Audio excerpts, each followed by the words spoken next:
일단 지난주 설교에서 정정해야 될 부분이 있는데 제가 지난주 한강 작가를 사강이라고 했다고 그러더라고요. 예, 한강인데 사강이라고 계속 했대요. 요거 말 한 번 꼬이기 시작하면 계속 꼬여요. 그러니까 좀 잘못됐다 싶으면 바로 얘기를 해주셔야 됩니다. 안 해주시면 앞에 있는 사람은 몰라요. 내가 말하는 사람은 그걸 모르거든요. 그러니까 바로 한강입니다 이렇게 얘기를 해주셔야 돼요. 다음에 족보를 바꿔가지고 사강은 옛날에 제가 잠깐 좋아했던 그 탤런트 여자 배우가 있었어요. 사강이라고 아시나요? 그 사람하고 헷갈려가지고 예전에 조금 좋아했었습니다. 제가 팬이었었습니다. 지금 어디 있는지 몰라요. 하여튼 한강입니다. 한씨 집안이에요. 이 한씨 집안 사람입니다. 하여튼 잘못된 단어 이런 거는 바로바로 얘기해 주셔야 돼요. 앉아 계셔가지고 저희 아내도 말해줄까 말까 갈등만 했다는데 갈등하시면 안 됩니다. 바로 얘기해 주셔야 돼요. 왜냐면 앞에 말하는 사람이 헷갈리면 계속 헷갈려요. 그게 끊어주셔야 됩니다. 이렇게 부탁드립니다. 본문은 왕이 된 다윗이 이제 주변국들 다 정복하고 왕국의 이제 기관들을 세우고 그 기관에 이제 기관을 편제하여 그곳의 관리 인사를 하는 거죠, 그렇죠? 인사를 어떻게 했는지를 보여주고 있습니다. 자, 우리가 성경을 볼 때 오해하는 일은 성경에 등장하는 인물들이 어떻게 훌륭하고 어떻게 복을 받았으며 어떻게 형통했는지에 대한 조건들을 찾는 일에 제일 먼저 관심을 가지는 것부터 해서 우리는 그 관심으로부터 성경을 보죠. 그죠? 어떻게, 이 사람은 어떻게 훌륭하고, 이 사람이 어떻게 하나님으로부터 복을 받았으며, 그래서 어떻게 형통한 삶을 살았는지, 요걸 우리는 제일 먼저 찾으려고 그래요.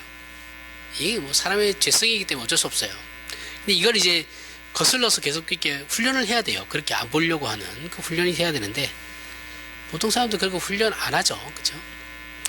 그래서 하지만 성경은 이제 그 인물의 중심을 두는 게 아니라 언제나 그 인물을 통해서 일하시는 하나님, 그 뒤에 그 하나님을 얘기하는 거죠. 그렇죠? 이게 하나님이 누구시고 하나님께서 우리 인간에게 어떤 목적과 어떤 능력으로 개입하고 계신 저 못난 인간을 통해서 하나님이 어떻게 개입하고 계시고 어떻게 일하시는지 그리고 어떻게 그 은혜를 베풀어서 저 인간을 인간답게 만들어 가는지 그게 어떠한 구원이 되고 그것이 그 구원이 어떻게 복이 되는지 요거를 이제 알려주시는 거거든요. 근데 우리는 하나님은 없어요. 그냥 이 사람이 훌륭하면 그래 우리도 이 사람처럼 되자 이렇게 가버린다면 그러면 성경 일단 1차적인 성경 해석에서 틀린 거예요. 성경은 그렇게 보시면 안 됩니다. 절대 그렇게 보시면 안 돼요. 항상 얘기하지만 성경은 위인을 만들지 않습니다. 그렇죠? 그러니까 우리는 성경에 나오는 인물에 대해 그가 가진 인간적인 어떤 재능에서 훌륭한 점을 찾으려고 하면 잇따라 무조건 틀려요. 틀린 거예요. 안 되고 하나님께서 그를 통해서 무엇을 어떻게 바꾸어 놓으시는지를 생각해야 되는 거예요. 거기에 초점을 맞춰서 하나님의 초점을 맞춰서 우리는 성경을 무조건 해석해야 된다. 그게 이제 개혁파입니다. 그리고 그게 성경의 해석이 맞아요. 그렇게 하는 거예요. 조금 더 보편적으로 얘기하면 뭐 개혁파라고 해서 그게 그런 것이 아니고 그게 그렇게 해석해야 되는 게 성경이에요. 좀 더 보편적으로 얘기하면 인간은 무지하고 무능한데 하나님께서 능력과 은혜를 베풀고 간섭하심으로 이 못난 인간을 어떻게 참다운 하나님의 자녀로 만들어 가시는지를 생각하게 하는 것이 성경의 기본적인 목적입니다. 성경이 말하려고 하는 그러한 하나님이다라는 것을 이제 말하려고 하는 거예요. 이해하시죠? 우리는 무조건 성경을 처음에 읽을 때 무조건 그 생각을 가지고 읽으셔야 돼요. 하나님이 도대체 무엇을 하시려고 이 사람을 이렇게 이용하시나 사용하시나 뭐 이렇게 생각하셔야 돼요. 이런 식의 이해는 기독교라는 신앙이 예수 그리스도로 말미암는 하나님의 은혜와 구원을 가장 큰 본질로 삼고 있기 때문에 그런 겁니다. 그죠? 이 하나님의 은혜가 빠지면은 아무런 의미가 없어요. 그 하나님의 은혜 안에 들어가는 게 예수 그리스도죠. 그렇죠? 그 빠지면 아무런 의미가 없는 종교예요. 기독교는. 만일 우리가 다윗이 얼마나 훌륭하고 모세가 얼마나 훌륭한가를 얘기하기 시작하면 거기에는 인간의 전적인 무능, 무지함, 전적인 무지함은 없어지죠. 없어지고 예수 그리스도의 필요성도 사라져 버려요. 왜냐하면 다윗처럼 살면 되니까. 예수 그리스도는 필요가 없죠. 그리고 다윗의 남달은 모세의 남다름만 남게 되죠. 남게 되어 우리 모두를 인간의 재주와 의지와 각자가 가진 특별한 특징들로 그 견주는 그 경쟁만 남아요.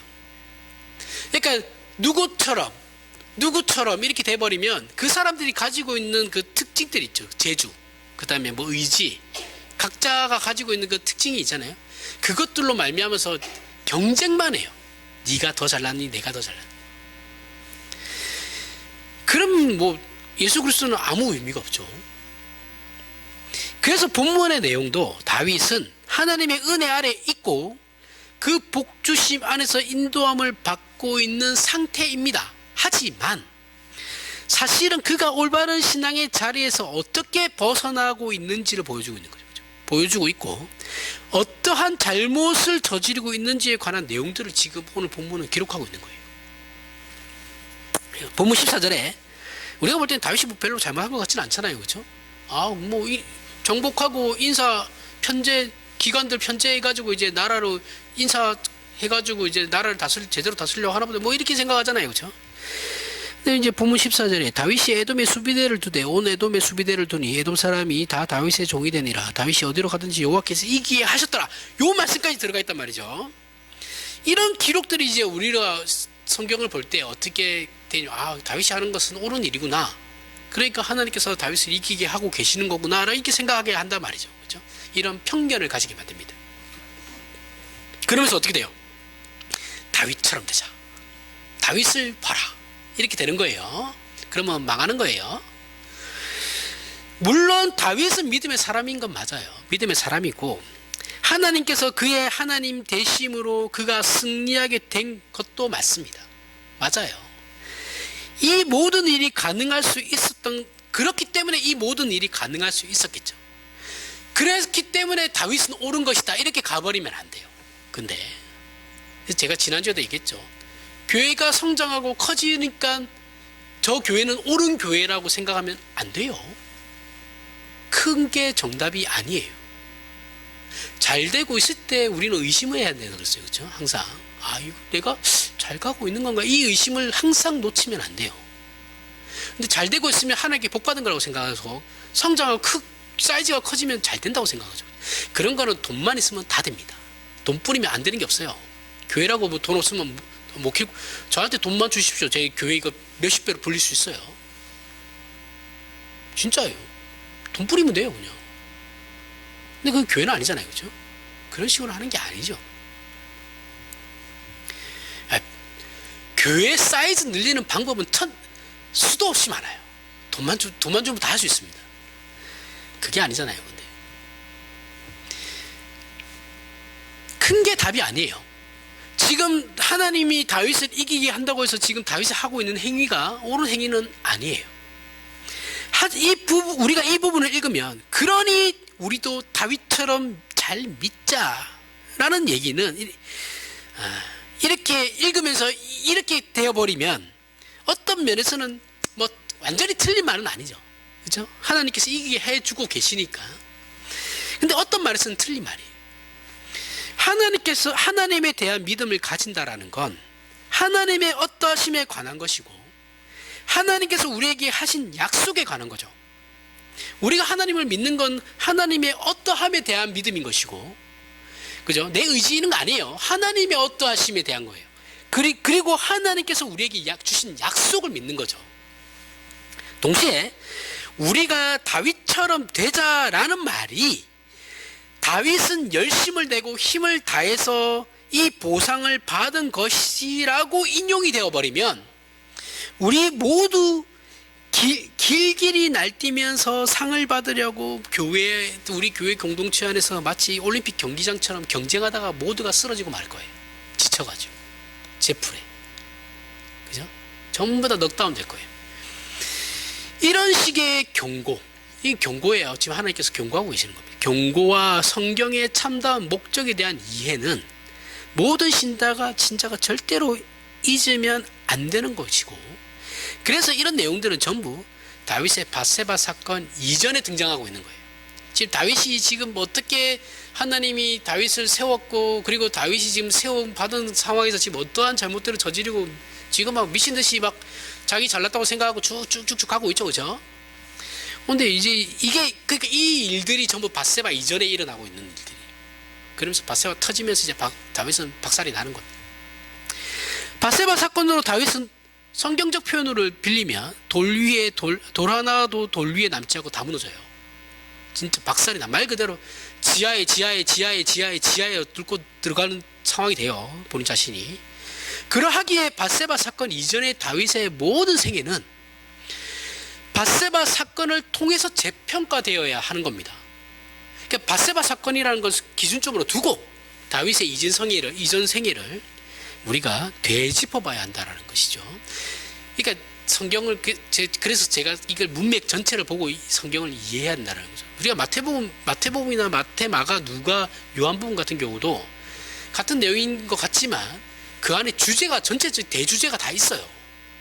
마태복음 같은 경우는 그 하나님의 나라, 천국에 대한 거거든요. 그게 주제예요. 그럼 그 주제를 가지고 안에서 성경에서 이제 해석을 해 나가야 되는 거거든요.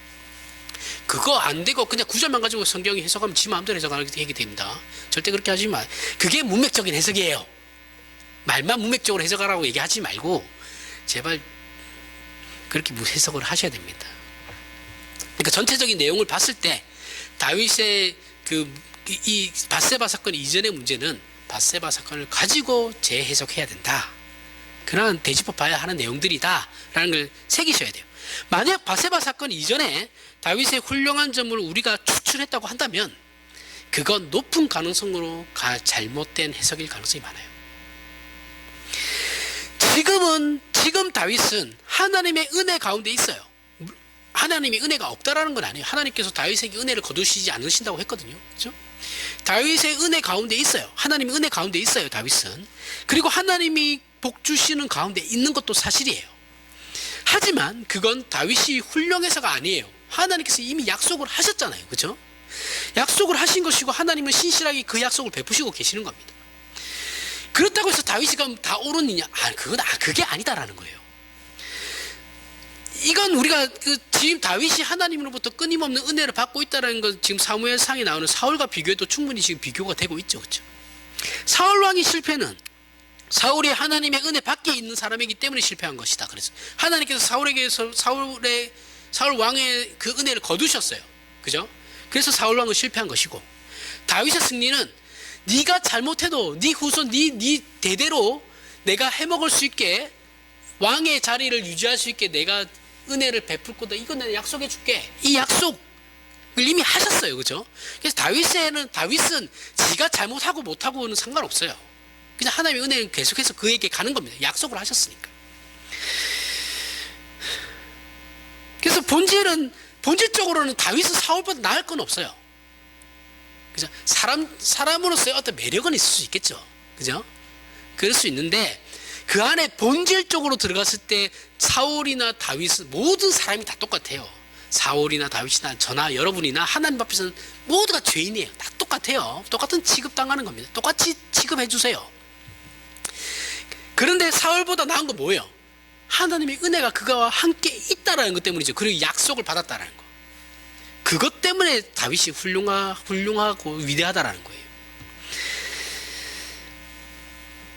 그렇기 때문에 다윗은 변화될 가능성이 많죠. 가능성이 있는 거죠. 변화될 가능성이 있는 거죠. 그리고 우리가 다윗에게 대해 짚고 넘어가야 하는 건, 그는 하나님을 모르던 자리에서 하나님의 은혜 가운데 인도함을 받는 과정을 살아온 사람이 아니에요.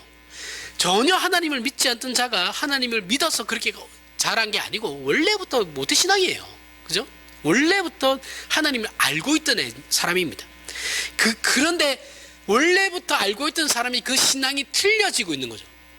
틀린 거예요. 그죠?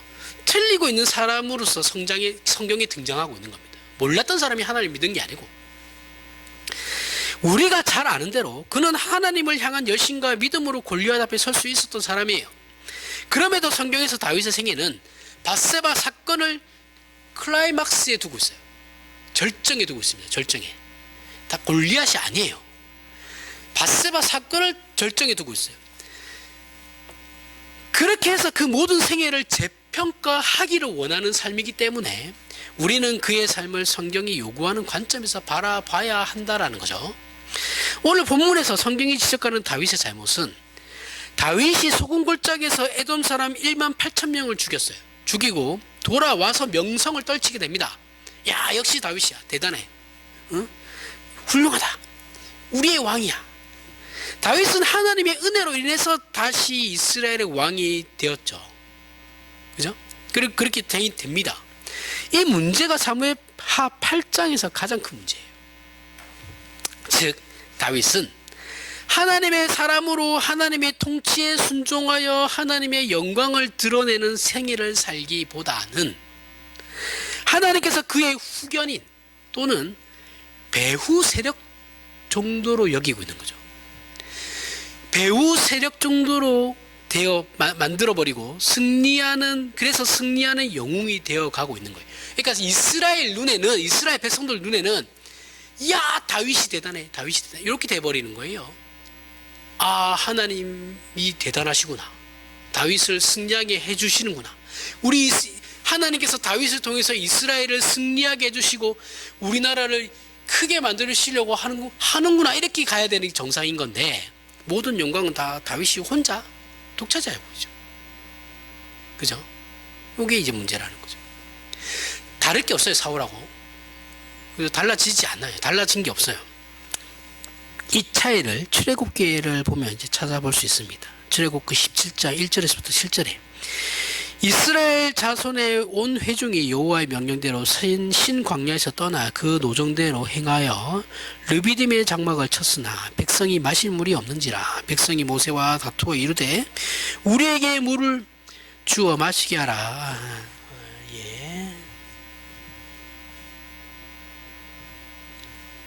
인공지능이 또 저런 건 안 좋네요. 마실 물이 없는지라 백성이 모세와 다투어 이르되 하나님 우리에게 물을 주어 마시게 하라. 모세가 그들에게 이르되 너희가 어찌하여 나와 다투느냐 너희가 어찌하여 여호와를 시험하느냐. 거기서 백성이 목말라 물을 찾음에 그들이 모세에게 대하여 원망하여 이르되 당신이 어찌하여 우리를 애굽에서 인도에 내어서 우리와 우리 자녀와 우리 가축이 목말라 죽게 하느냐. 모세가 여호와께 부르짖어 이르되 내가 이 백성에게 어떻게 하리이까. 그들이 조금 있으면 내게 돌을 던지겠나이다. 여호와께서 모세에게 이르시되 백성 앞에 지나서 이스라엘 장로들을 데리고 나일강을 치던 내 지팡이를 손에 잡고 가라. 내가 호렙산에 있는 그 반석 위 거기서 내 앞에 서리니 너는 그 반석을 치라. 그곳에서 물이 나오리니 백성이 마시리라. 모세가 이스라엘 장로들의 목전에서 그대로 행하니라. 그가 그곳 이름을 마사 또는 무리바라 불렀으니 이는 이스라엘 자손이 다투었으며 또는 그들이 여호와를 시험하여 이르기를 여호와께서 우리 중에 계신가 안 계신가 하였음이더라. 자, 이 마사와 또는 무리바 사건이라는 불리는 사건은 이스라엘이 출애굽해서 광야에 들어섰다가 마실 물이 없자 원망하고 불평하니까 하나님께서 반석에서 물을 내어준 사건입니다. 그런데 성경은 이 문제를 7절에 나오는 것처럼 이스라엘이 하나님을 시험한 것으로 판단하고 있어요. 그죠? 이 내용은 마태복음에서 예수께서 사탄에게 시험 받으시던 그 세 가지 시험 중에 성전에서 뛰어내리라. 천사가 와서 너를 받아줄 거다. 이 두 번째 시험의 배경이 되는 내용이에요. 같은 의미를 가지는 내용이에요. 그때 예수께서 하신 말씀이 하나님을 시험하지 말라라고 하셨죠. 출애굽기 17장에서 이스라엘이 하나님을 시험한 이 사건은 메시아 시험에도 등장할 만큼 심각한 내용을 가지고 있는 겁니다. 심각해요. 있고 여기서 그 시험의 내용이 무엇인지가 소개되고 있죠. 하나님께서 우리를 찾아오심으로 당신님이 누구이신지를 알리시고 자 우리를 향한 하나님의 뜻을 약속하셨어요. 이것이 기독교 신앙을 가능하게 하는 것이고 기독교 신앙의 내용이 되는 거죠. 하나님께서 우리를 먼저 찾아오시고 우리에게 약속을 일방적으로 주시는 거예요. 불가항력적 은혜입니다. 우리가 거부할 수도 없고 어떻게 할 수도 없어요. 그냥 주어지는 거예요. 일방적으로. 우리가 가진 하나님에 대한 지식과 믿음은 하나님의 어떠하심, 즉 하나님의 유일하신 전능하심, 영원하신 거룩하신 자비하심과 같은 것들을 근거로 가능하게 하게 되는 것이죠. 그 하나님께서 우리를 사랑하심으로 우리의 존재와 운명의 복을 약속하셨기 때문에 우리가 가질 수 없는 신앙의 내용이자 근거를 가지게 되는 것이죠. 우리에게 이런 것이 가능하게 된 것도 하나님께서 우리를 찾아오심으로 당신님을 알리셔서 복을 허락하시고 약속하시기 때문에 이런 신앙이 가능하게 된 겁니다. 이스라엘이 애굽에 있을 때 이스라엘이 하나님을 찾은 게 아니에요. 하나님께서 이스라엘을 모세를 보내서 일방적으로 찾아가신 거죠. 그렇죠? 이 우리 구원과 똑같은 거예요. 이스라엘 전체를 보면 우리의 인생과 똑같은 거예요. 우리의 구원 여정과 같은 거예요. 하나님께서 먼저 찾아오신 거예요. 그래서 그러한 신앙을 가능하게 구원받아서 그러한 신앙을 가지게 되는 것이죠. 그리고 이런 일들은 하나님께서 대등한 차원에서 허락하신 겁니다. 명령이 아니고 약속이에요. 그죠? 그 대등함은 하나님께서 우리를 향해 가지시는 기본적인 뜻이 우리를 사랑하고 인격적인 관계를 원하시기 때문에 가능한 겁니다. 그래서 대등할 수 있는 거예요. 그죠? 그러니까 진짜 대등하다는 게 아니고 본질적으로 대등하다는 게 아니라 하나님께서 우리를 그렇게 대우해 주신다는 거죠. 대등하게. 사실은 그렇지 않죠. 아는데 하나님께서 그냥 대등하게 예수님이 성자 하나님이 하나님의 아들이시잖아요. 그죠? 근데 우리와 성자 예수 그리스도를 대등하게 대우해 주겠다고 하시는 거잖아요.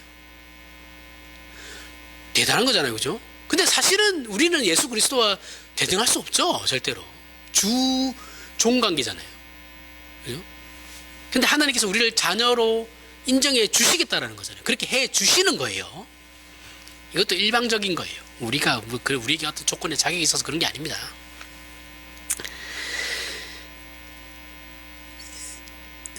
이건 하나님께서 당신님의 진실하심과 거룩하심과 자비하심의 근거에서 우리를 그렇게 대접하기 때문에 가능한 겁니다. 그렇게 되는 거예요. 우리가 하나님과 정말 대등한 지위에 서 있기 때문에 그런 것은 아니에요. 그러니 당연히 이 약속으로 말미암아 하나님과 우리 사이에 특히 우리가 하나님을 조종한다거나 자기 마음대로 휘두를 수 있고 그런 조건이 되지도 않겠죠. 하나님께서 우리를 대등하게 해준다고 해서 내가 진짜 대등한 줄 알고 하나님을 자기 마음대로 조종할 수 있다라고 생각하면 이거는 무식한 거죠. 그죠? 이거는 말귀를 못 알아듣는 거예요. 은사주의 추구하는 사람들 중에 이런 사람들 많잖아요. 그죠? 마치 성령 하나님이 자기가 쓸 수 있는 도구인 것처럼 막, 성령이 여기 오셔가지고 저 사람한테 역사해 주십시오. 이상한 짓 하잖아요. 그죠? 이게 이 관계조차도 모르는 거예요. 그 사람들이. 죄송한데 다시 공부를 하셔야 됩니다. 그런 사람들 죄송한데 진짜 그래요. 굉장히 위험한 겁니다. 진짜 그런 줄 알아요. 그렇게 대우해 주신다고 진짜 그런 줄 알아요.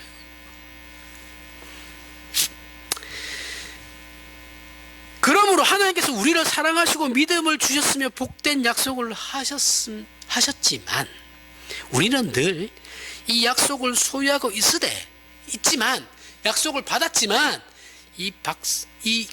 우리는 하나님께 그럼에도 불구하고 순종해야 하는 자리에 있는 겁니다. 이해하시죠? 무슨 말인지. 하나님께서 일방적으로 그렇게 대우해 주시고 그렇게 약속해 주셨지만 그럼에도 불구하고 우리는 하나님께 순종할 수밖에 없는 자리에 있는 거예요. 거기서 더 나아가서는 그 월권이죠. 그죠? 내가 내 아들과 부모가 내 자식들을 대등하게 생각해서 그들의 의견을 존중해주고 그들을 가족회의에 참여시켜서 의견을 들어주고 한다고 해서 아들과 아버지 관계가 대등한 관계가 진짜 대등해요? 아니잖아요. 그렇죠? 그렇게 대우해 주는 거지. 자식들을 인격적으로. 이해하시죠? 그렇다고 해서 아버지한테 야 아버지 이제부터 나하고 친구 먹자 이렇게 하면 이 쌍놈의 새끼죠. 이거는 이렇게 웃긴 놈이죠. 자기 분수를 모르는 거잖아요. 그런 겁니다. 대등하게 대우해주면 자기 분수는 알아야 돼요. 자기 위치는 알아야 돼요. 그러니까 순종의 자리에 있을 수밖에 없다는 거죠. 출애굽기 17장에서 이스라엘의 방자한 시험, 진짜 방자한 시험입니다, 이거. 하나님께서 우리를 구원하시고 젖과 꿀이 흐르는 땅으로 보내신다고 약속해놓고 왜 지금 물도 주지 않고 물도 주지 않는 이 상황이 말이 되냐. 그러니까 뭐 하려고 나를 구원시켰습니까? 우리 맨날 이 기도하잖아요. 하나님 구원했으면 뭔가를 주셔야죠. 뭐 맨날 이렇게 힘들 거면 뭐 하려고 나를 구원시켰습니까? 이런 생각 하죠. 열받으면 하잖아요, 우리도. 눈 돌아가면. 요거랑 똑같은 내용이에요. 하나님을 시험한다라는 것은 하나님의 어떠하심과 그 약속에 대한 신뢰가 우리 눈에 보이는 방법과 과정을 거치지 않으면 안 된다고, 그렇게 하나님을 조정하려는 것으로 나타나는 거예요. 그러니까 내가 원하는 건 뭐예요? 하나님, 아니 잘 살고 있는 나를 구원해가지고 신자의 자리에 앉히셨으면 아니 뭐 겉으로 보이는 게 있어야 될 거 아닙니까? 내가 예수 믿어서 잘 됐다라는 걸 사람들에게 보여야죠. 그래야지 복음을 전도할 때도 뭔가 먹힐 거 아니에요.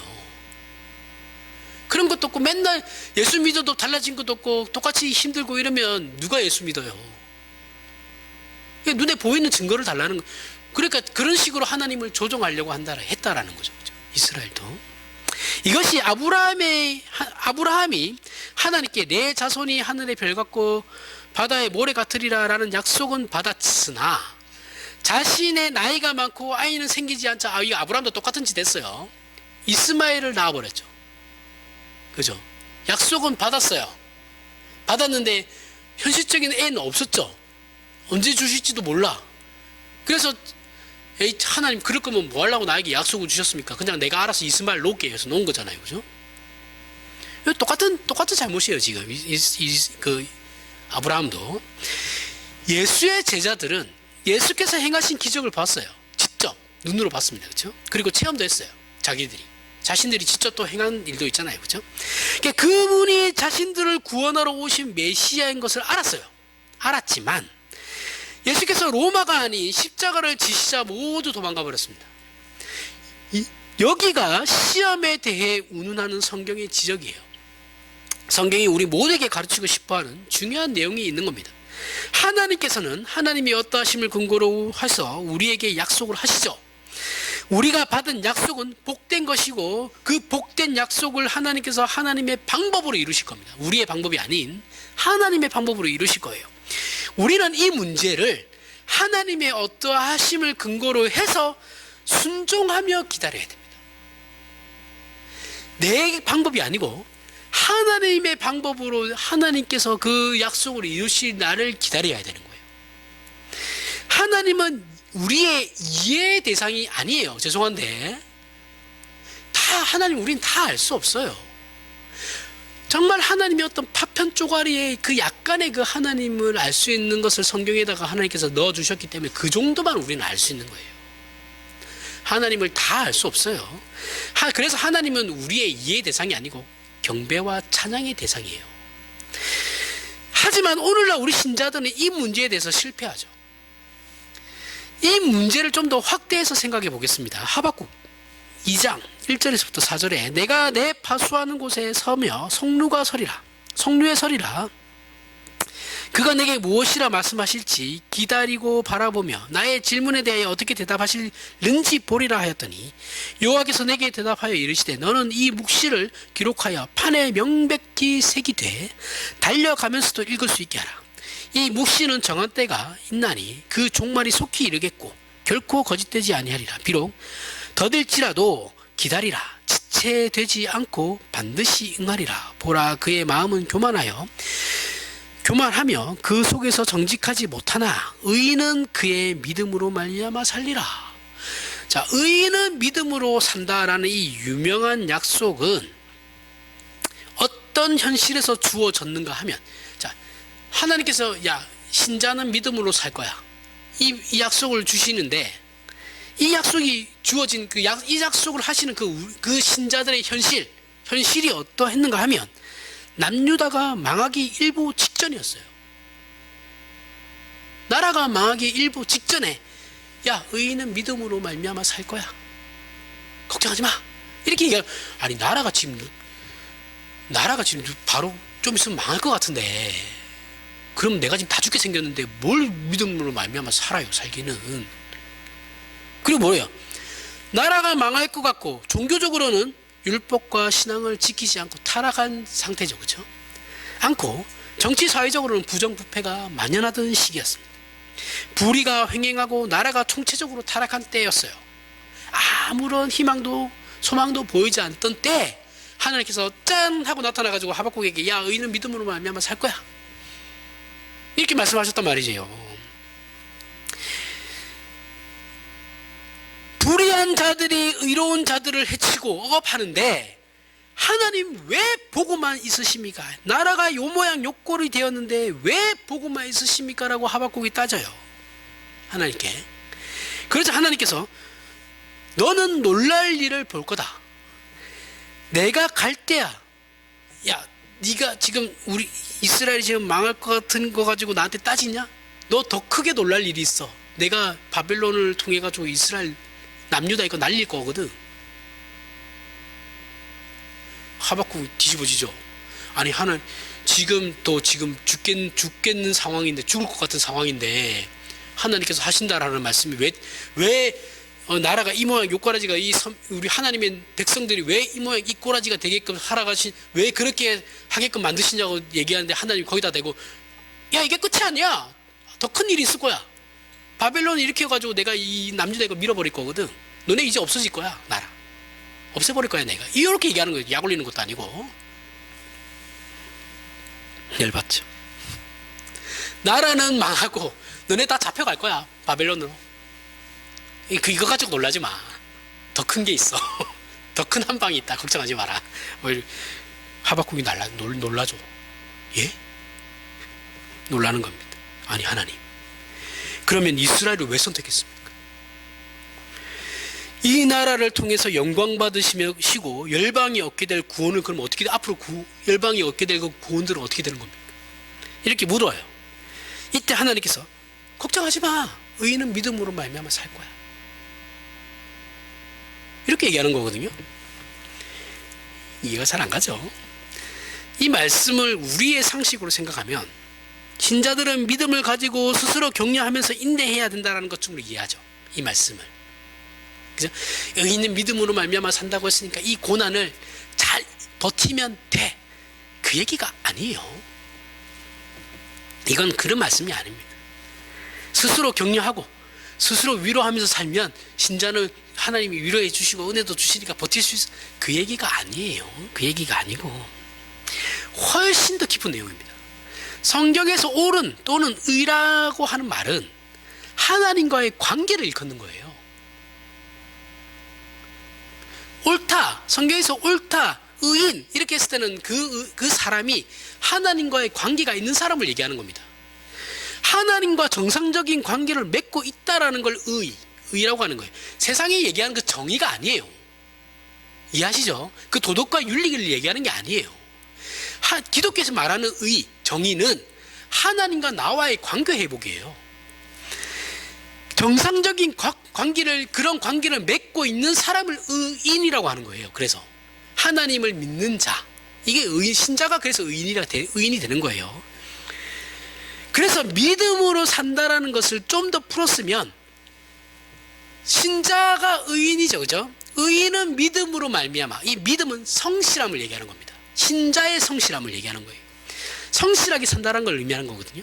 하나님과의 관계가 정상인 사람, 즉 의인은 그 관계를 끝까지 지키면서 성실히 지키는 것으로 살아간다.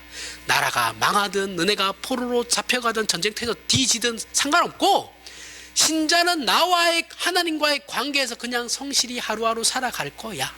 그게 의인은 믿음으로 산다라는 말이에요. 뭔 이상한 위로하고 서로 위로하고 이런 거, 그게 그 말이 아닙니다. 하나님에게 있어서 인간의 죽음은 그렇게 중요하지 않아요. 우리한테나 심각한 문제지 하나님의 입장에서 사람이 죽는 건 죄의 삭시예요. 그냥 이해하시죠? 우리만 안타깝게 여기고 아이고 어떻게 죽었어 어떻게, 하나님은 죽어도 그 영혼은 어차피 하나님 곁으로 가요. 무슨 상관이 있어요? 하나님 입장에서 아무 상관이 없어요.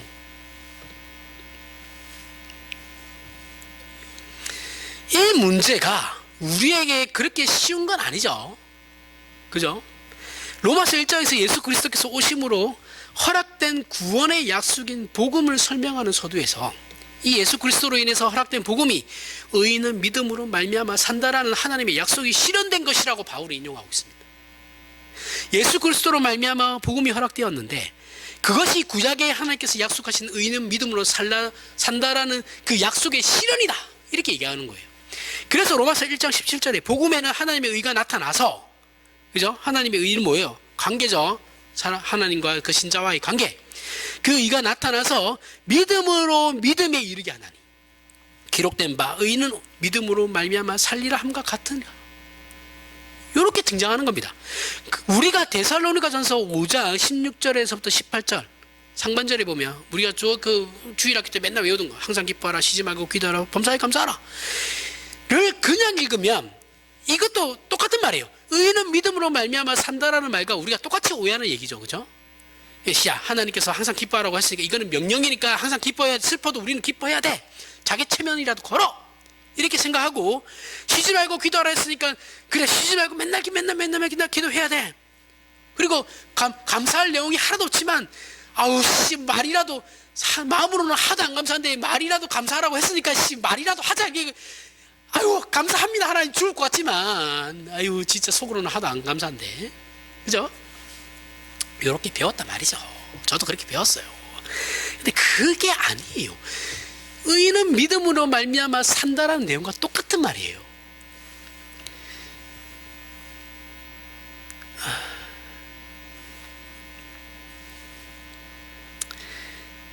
어디에요? 까먹었어요. 잠시만요.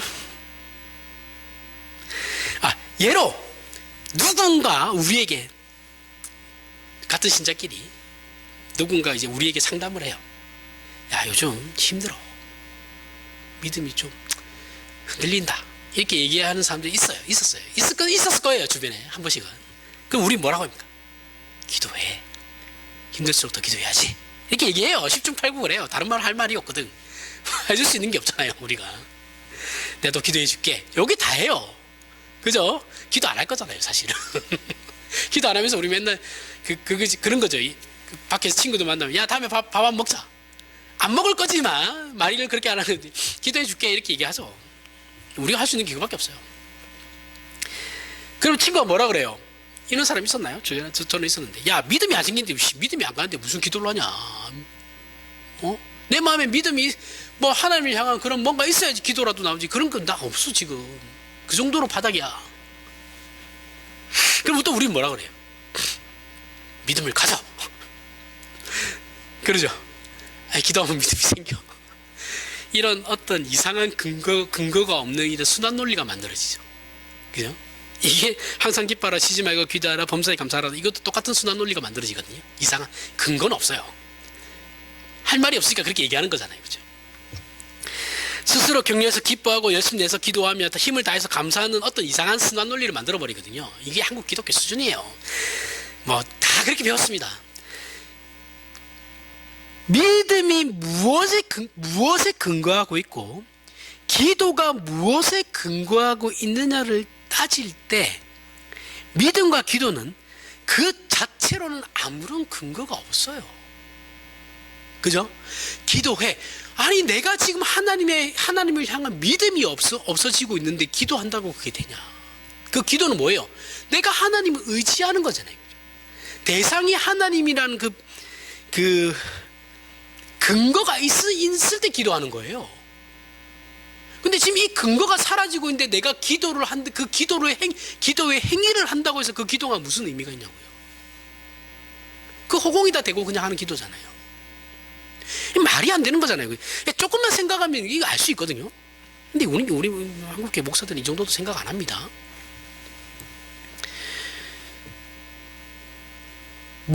내 믿음과 내 기도가 어디에 근거를 하고 있는지를 생각을 해야 돼요.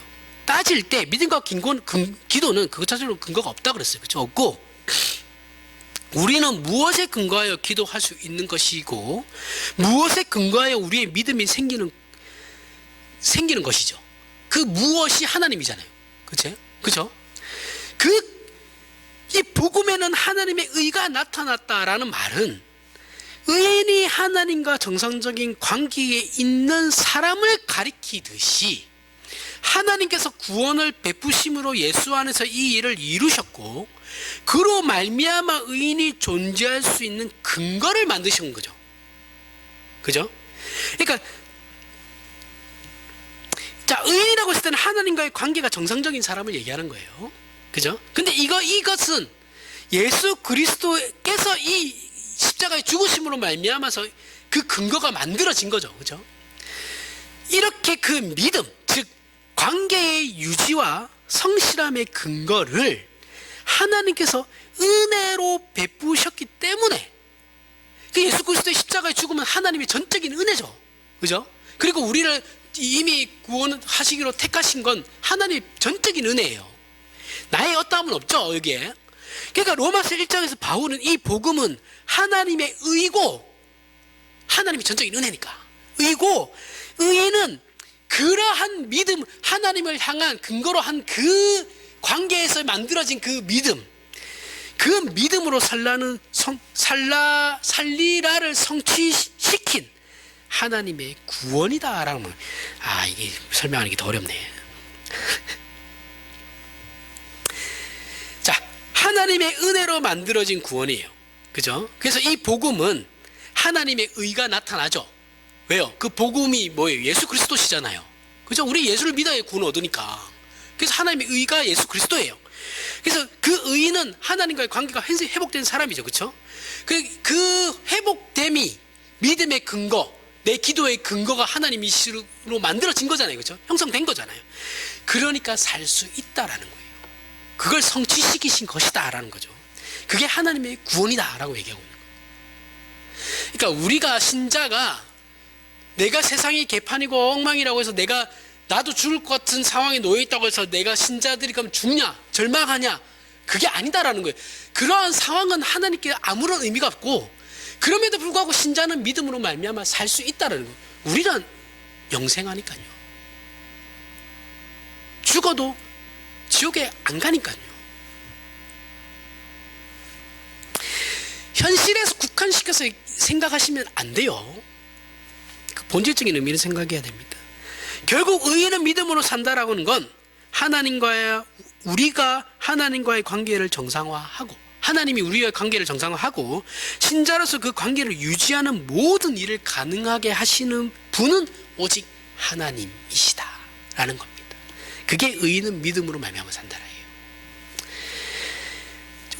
그래서 우리가 믿음을 가졌다, 기도해서 응답을 받았다라고 할 때는 나는 믿음을 지켰다, 나는 기도했다라고 얘기할 수 없다고요. 그게 성립이 안 돼요. 왜요? 그 기도와 그 믿음을 가질 수 있었던 건 내가 의인이 되었기 때문인 거잖아요. 그렇죠? 내가 기도할 수 있는 그 근거, 내가 믿음을 가질 수 있는 그 근거가 하나님이시기 때문에 그런 거예요. 내가 한 게 아니에요. 내가 할 수 있는 건 아무것도 없습니다.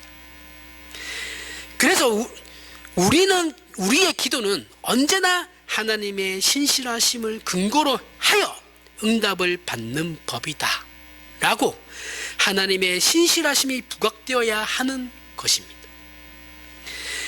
내가 믿음 지켰더니 이렇게 되더라 라고 하는 건 하나님께서 허락하신 약속에 대하여 그분의 신실하심과 전능하심과 자비하심이 앞서야 하는 겁니다.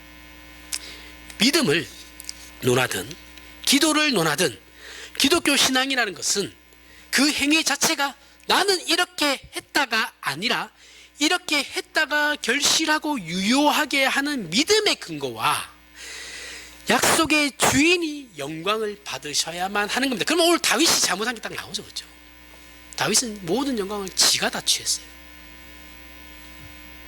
당연히 하나님께 영광을 돌려야만 했었는데 지가 모든 영광을 다 취하고 있죠. 그렇죠? 그럼에도 불구하고 하나님은 다윗을 이기게 하시죠. 왜요? 약속을 하셨으니까. 다윗은 여기서 실패하고 있는 겁니다. 이렇게 얘기했는데도 다윗은 기도했더니 이렇게 또 얘기하면 이건 답이 없어요. 그 사람은 진짜 죄송한데 지금은 답이 없어요. 이렇게까지 설명을 했는데 다윗을 봐라, 모세를 봐라 이렇게 얘기해버리면 대화가 안 돼요. 더 이상 우리의 믿음과 기도가 성립할 수 있는 이유, 우리가 잘못해도 그 믿음이 무효화되지 않고 여전히 유효한 이유가 하나님께 있다는 걸 우리는 먼저 알아야 되는 겁니다. 다윗이 잘 나가고 있어요. 그럼 그 잘 나가고 있는 것이 지가 잘나서가 아니고 하나님께서 그렇게 하고 있다는 것을 다윗이 알았어야 되는 거죠. 그렇죠? 근데 다윗이 이걸 놓치고 있죠. 그래서 하박국은 또 이렇게 얘기하면서 끝을 냅니다. 내가 들었으므로, 하박국이 얘기하죠. 내가 들었으므로 내 창자가 흔들렸고, 야씨 나라가 망한대. 그런데 하나님은 우리가 산 의인으로 말미암아 산대. 이 나라가 망한다니까 절망적이죠. 그렇죠? 하박국 입장에서는 창자가 흔들렸대요. 창자가 흔들렸고 그 목소리로 말미암아 내 입술이 떨렸도다. 무리가 우리를 치러 올라오는 환난 날을 내가 기다림으로 썩이는 것이 내 뼈에 들어왔으며 썩이는 것이 내 뼈에 들어왔으면 내 몸은 내 처소에서 떨렸도다. 나라가 망한대. 우리 이제 큰일 났다. 이 두려움이 지금 온몸을 감싸고 있는 거예요. 이 내용은 남유다가 망할 것이다라는 말씀을 듣는 하박국 선지자의 반응이에요. 나라가 망한다고 근데 정신이 있겠습니까? 지금 나라 걱정돼서 하나님께 기도했더니 하나님은 더 놀랄 일이 있을 거야. 내가 이거 없애버릴 거거든. 이렇게 말씀하시니까 지금 하박국이 지금 미쳐버리는 거예요. 그런데 하박국 3장 이렇게 반응이 왔는데 그럼에도 불구하고 17절에서부터 18절에 보면 하박국이 또 고백을 하죠. 의인은 믿음으로 말미암아 산다라는 그 얘기를 들었으니까. 비록 무화과 나무가 무성하지 못하며 포도나무에 열매가 없으며 감람나무에 소출이 없으며 밭에 먹을 것이 없으며 우리의 양이 없으며 외양간에 소가 없을지라도 나는 여호와로 말미암아 즐거워하며 나의 구원의 하나님으로 말미암아 기뻐하리로다. 뼈가 떨리고 손이 떨리고 심장이 떨리고 창자가 흔들리는데 그럼에도 불구하고 나는 하나님으로 말미암아 기뻐하리로다 라고 얘기하고 있는 거예요. 하나님이 그런 분이시다라고 얘기하고 있는 거예요. 우리의 신앙은 나는 하나님을 이렇게 믿어 라는 치장이 되어서는 안 된다라고 얘기하는 겁니다. 기독교 신앙은 그 근거에, 그 성립에, 그 결과에 있어서 하나님의 어떠하심이 처음이자 끝이에요. 거기에 우리의 어떠함은 없어요.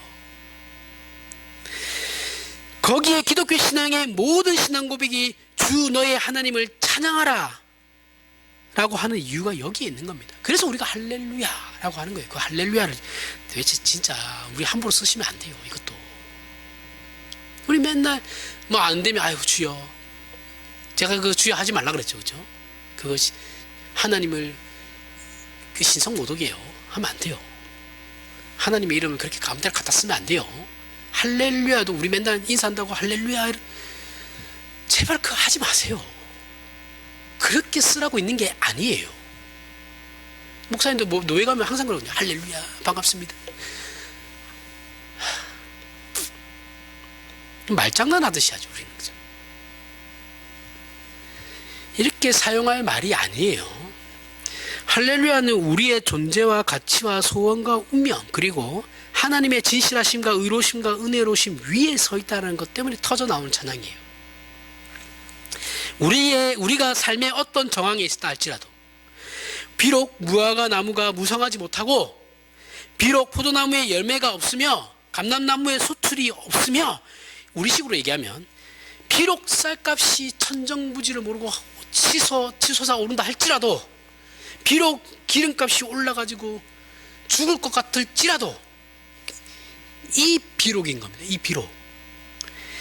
비록 그럴지라도 나는 하나님을 알고 하나님 사랑하며 사랑을 받고 있으며 이 하나님을 섬기겠다라는, 즉 나는 여호와로 말미암아 즐거워하며 나의 구원의 하나님으로 말미암아 기뻐하리로다 인 거예요. 내가 죽을 것 같은 상황에 처해 있음에도 불구하고 나는 항상 기뻐할 수 있고 기도할 수 있으며 감사할 수 있는 게 하나님 때문입니다 라는 거예요. 내 스스로 뭐 위로하고 스스로 뭐 최면 걸어가지고 아님에도 불구하고 그게 아니에요. 그렇게 할 필요 없어요. 그렇게 하지 마세요. 그렇게 하라는 게 아니에요. 의인은 믿음으로 말미암아 산다라는 의미가 이 의미라는 거예요. 너희가 지금 당장 당장 네가 죽을 것 같은 상황에 놓였다 할지라도 나는 하나님으로 말미암아 기뻐한다라는 거예요. 산다라는 거예요. 그리고 하박국 3장 19절에 주 여호와는 나의 힘이시라. 나의 발을 사슴과 같게 하사 나를 나의 높은 곳으로 다니게 하시리로다. 이것이 모든 신자의 감격이라는 거예요. 그 하나님으로 말미암는 내 상황은 그지 같고 진짜 죽음이 바로 눈앞에 있지만 그 상황이라 할지라도 의인은 하나님으로 말미암아 기뻐한다라는 거예요. 감격할 수 있고 찬양할 수 있다는 거예요. 순교는 그렇게 하는 겁니다. 이해하세요? 그게 우리 신자의 자랑이라는 거예요. 모든 신앙 고백은 당연히 감사와 찬양으로 나오는 겁니다. 감사하는 자에게 초점이 맞춰지는 게 아니고, 내가 감사할 상황이 전혀 아닌데도 하나님 내가 감사한다고 얘기하면 하나님께서 나에게 내 감사를 듣고 하나님께서 나의 이 상황을 피하게 해주실 거야, 아니면 모면하게 해주실 거야, 아니면 이 상황을 해결해 주실 거야 라고 생각하고 감사합니다라고 우리 주문해오듯이 하죠. 그렇죠? 그렇게 배웠으니까 당연히 저도 그렇게 배웠어요. 그게 아니다라는 거예요. 그 상황은 변하지 않습니다. 우리에게 감사와 찬양을 드릴 대상이 있다는 것만으로 이미 우리의 신자된 인생은 승리라는 거예요. 복이라는 것이고, 고백하는 것이 다윗의 시편 23편이죠. 다윗의 시편 23편은 다윗이 말년에 지은 거예요. 밧세바 사건 이후에, 그 전에 지은 게 아니에요. 그 전에는 다윗은 여호와는 나의 목자시니 택도 없어요. 말년에 지은 겁니다. 말년에. 여호와는 나의 목자시니 내가 부족함이 없으리로다. 밧세바 사건과 아들들끼리 싸워가지고 죽이고 한 놈 도망가고 용서해가지고 불러냈더니 아버지 반란을 일으켜가지고 개판되고 나라. 아버지 자식놈이 새끼가 아버지 죽인다고 쫓아다니고 그 아들 또 죽죠. 그 이후에 나온 거예요. 다윗의 가정이 조용할 날이 없어요. 개판입니다. 개판. 솔로몬이 왕 편하게 된 것 같아요. 솔로몬도 겨우 됐어요. 그런 상황에서 여호와는 나의 목자시니 부족함이 내게 부족함이 없으리로다가 나오는 거라고요. 의인은 믿음으로 말미암아 살리라. 항상 기뻐하고 쉬지 말고 기도하라. 범사에 감사하라가 나온다고요. 지금 하박국 선지자의 고백처럼 여호와 하나님으로 나는 만족한다가 나온다고요. 저는 이것을 여러분들에게 강요할 생각도 없고 다그칠 생각도 없습니다. 다만 기독교 신앙이 어떻게 성립하고 있는지, 그 신앙의 정수가 무엇인지를 안다면 우리는 더 이상 믿음이라는 이름으로 자신의 욕심과 욕망을 채우기 위해 하나님을 이용하지 않겠죠. 그렇죠? 이용하지도 않고 우리 뒤에 세우지도 않을 겁니다. 지금 다윗처럼 우리 앞에 세우지. 그죠? 이렇게 하나님을 섬기고 그 돌보시는 그늘 아래에서 저와 여러분의 자리와 남은 인생을 펼치시길 바랍니다. 기도하겠습니다. 하나님 아버지, 은혜를 감사합니다. 하나님께서 우리 아버지시니 우리가 부족한 것이 없습니다. 우리 속 깊은 영혼이 잠에서 깨어 우리 하나님을 뵙는 기쁨과 감격을 주시고 우리 아버지로 인하여 이 세상에 어떤 것도 문제가 되지 않는 신자의 참된 승리를, 그리고 자랑을, 그리고 감격을 구가하며 사는 우리의 존재와 운명과 인생이 되게 하여 주시옵소서. 예수님 이름으로 기도합니다. 아멘.